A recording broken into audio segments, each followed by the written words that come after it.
Parece increíble, ¿verdad?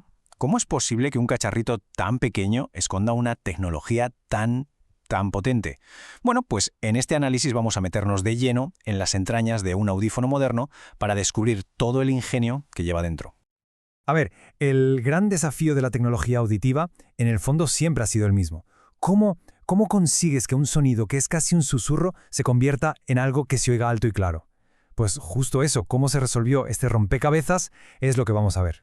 Vamos a empezar por el principio de todo, por el problema en sí, el sonido perdido.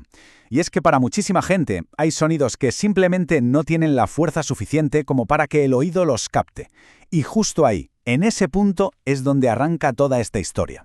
Claro, para solucionar este problema del sonido perdido hacía falta un héroe. Y, ¿sabéis qué? Ese héroe apareció. Resultó ser un componente, bueno, minúsculo, casi invisible, pero que lo cambió absolutamente todo. Hablamos, por supuesto, del transistor. Entonces, ¿qué es exactamente un transistor? Pues en esencia es como un amplificador en miniatura. Su trabajo, que puede parecer simple, pero fue toda una revolución, es coger una señal eléctrica muy débil y, digamos, darle músculo, darle la fuerza que necesita para que sirva de algo. La mejor forma de entenderlo es con una analogía muy simple, la de un grifo de agua. Piénsalo, con un gesto muy pequeño, un simple giro de muñeca, controlamos un chorro de agua que es muchísimo más potente. Pues el transistor hace algo muy parecido. Una señal eléctrica minúscula sirve para controlar un flujo de electricidad muchísimo más grande. Vale, si nos fijamos en este esquema, vemos un tipo de transistor muy común, el BJT. Tiene como tres patitas, tres puntos de conexión.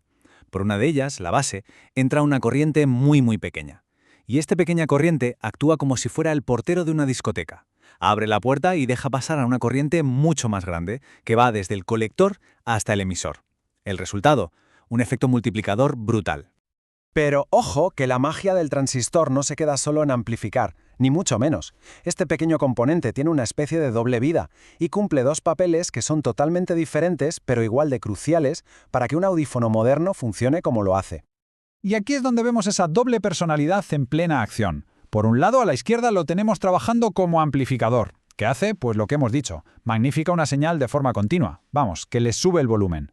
Pero a la derecha, cambio total, se convierte en un interruptor increíblemente rápido que enciende y apaga la señal miles de veces por segundo. Y esto, este on-off constante, es la base de todo el procesamiento digital de sonido. Y para complicarlo un poquito más, pero solo un poquito, hay como dos grandes familias de transistores. Por un lado, los BJT, que son, como quien dice, los caballos de batalla de los amplificadores analógicos. Su especialidad es aumentar la corriente de la señal. Y luego están los FET. Estos son más bien los cerebros de los aparatos digitales modernos, porque lo que hacen es aumentar el voltaje, que es fundamental para todo el tema del procesamiento digital. Venga, vamos a seguirle la pista al sonido, a ver qué camino recorre dentro del audífono. Todo empieza, claro, en el micrófono. Este capta el sonido y lo convierte en una señal eléctrica muy débil. ¿Qué pasa justo después? Pues que un transistor, en el preamplificador, le da el primer empujón. Luego, la señal se procesa, se limpia, y justo antes de salir, otro transistor entra en acción. Este, en la tapa de salida, le da el último chute de potencia, el definitivo, para que el auricular pueda convertir esa señal eléctrica de nuevo en un sonido nítido que llega al oído. Pero para darnos cuenta de verdad de la revolución que supuso el transistor, tenemos que hacer un pequeño viaje en el tiempo. Hay que ver cómo eran los audífonos antes de que se inventara. El contraste, de verdad, es que es alucinante. Es que no fue una simple mejora, no. Fue un cambio de paradigma total, una transformación radical. Pasamos de aparatos que usaban válvulas de vacío, que eran enormes, súper frágiles y consumían una barbaridad de energía, a la era del transistor.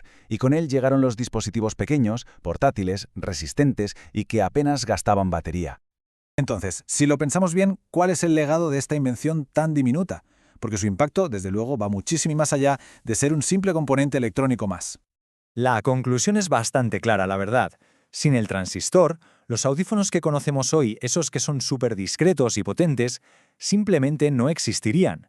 Serían cosa de ciencia ficción. Fue este componente el que hizo posible lo que parecía un imposible, meter toda la tecnología que antes ocupaba una caja en algo tan pequeño que cabe dentro del oído. Y todo esto nos deja con una reflexión final. La historia del transistor nos enseña que, a veces, los mayores saltos tecnológicos dependen de una pieza diminuta que lo cambia absolutamente todo. Así que la pregunta que queda en el aire es, ¿cuál será la siguiente?